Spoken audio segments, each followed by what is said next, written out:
I remember the first time I heard their whispers, thin, slithering voices, coiling around my mind like shadows in a dimly lit room. I'd just been fired from my job at the pest control company, the last bastion of a semblance of normalcy, and all I had left was the mocking laughter of my family ringing in my ears. "You're obsessed with this ridiculous idea," my brother had sneered. "Insect telepathy? Are you out of your mind?"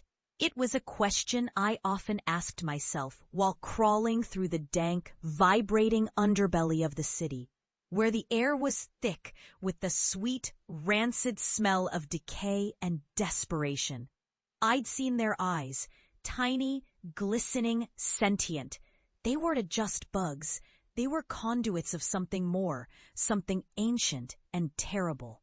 They had secrets, and I was determined to pry them loose. Years went by, each spent in the shadows and filth of forgotten basements and crumbling buildings, piecing together the fragmented puzzle of what lay beneath our feet. Colonies of sentient insects, communicating in ways I was just beginning to understand. While the world dismissed my discoveries as warped fantasies, I forged ahead, much to my own madness.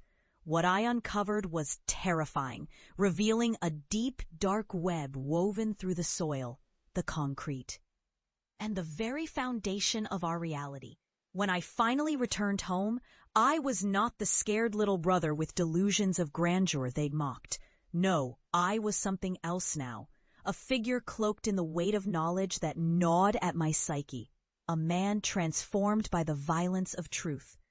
I was recognized, hailed as an expert in what they called vermin telepathy.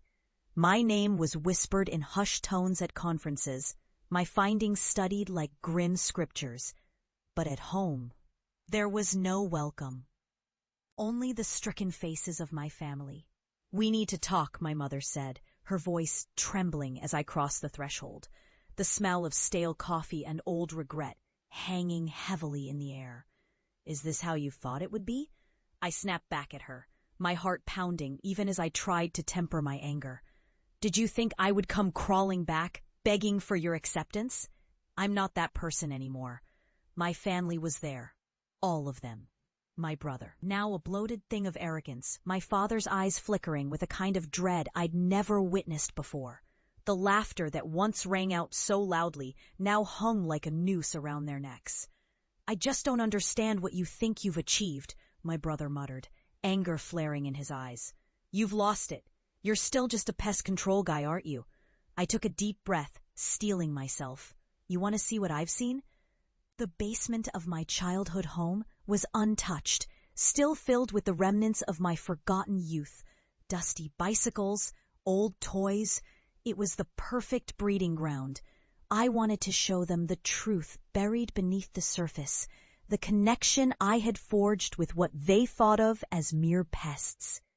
With a trembling hand, I tore open the floorboards, peeling them back like the layers of my own sanity.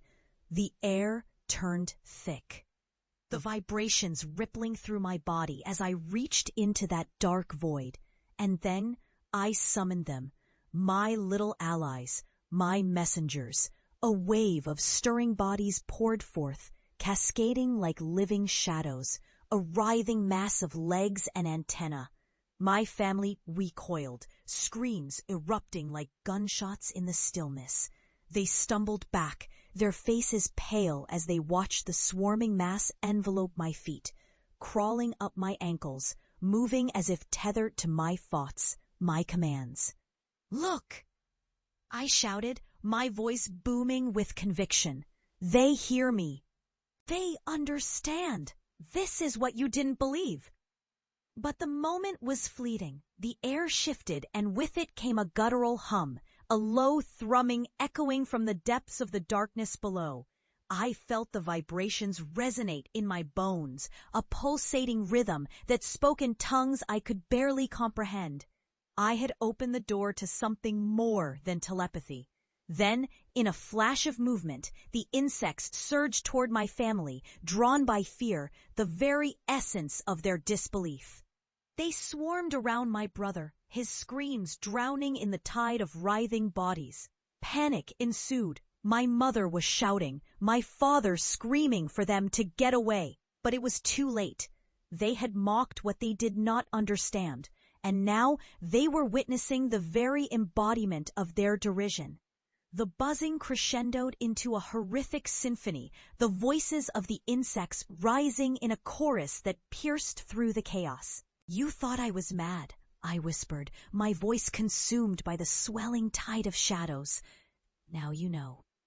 As the swarm engulfed them, I felt a strange sense of relief wash over me.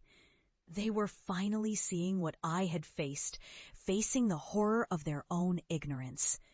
The screams morphed into something more primal, more visceral, as the insects flooded through the cracks of their disbelief. It wasn't long before the cacophony subsided, replaced by an eerie stillness. I stood amidst the remnants of my family, a chilling silence filling the air, interspersed with the soft skittering of my newfound allies. I had survived horrors that twisted my mind. Yet now I stood tall in the face of vindication. I was reborn, not in their eyes perhaps, but in my own. As I stepped back from the chaos, the weight of their disbelief fell away. I had uncovered a truth that echoed through the corridors of time, a truth that they would pay for eternally. I felt a whisper stir at my ear, the haunting call of my insect companions. The real horror had just begun. I had become the truth they feared, and the world had only just begun to take notice. In the end, it wasn't just the insects that were alive. It was the knowledge of what lay beneath us, watching, waiting, and whispering. I stepped into the shadows, leaving behind the echoes of laughter, now drowned in the silence of realization.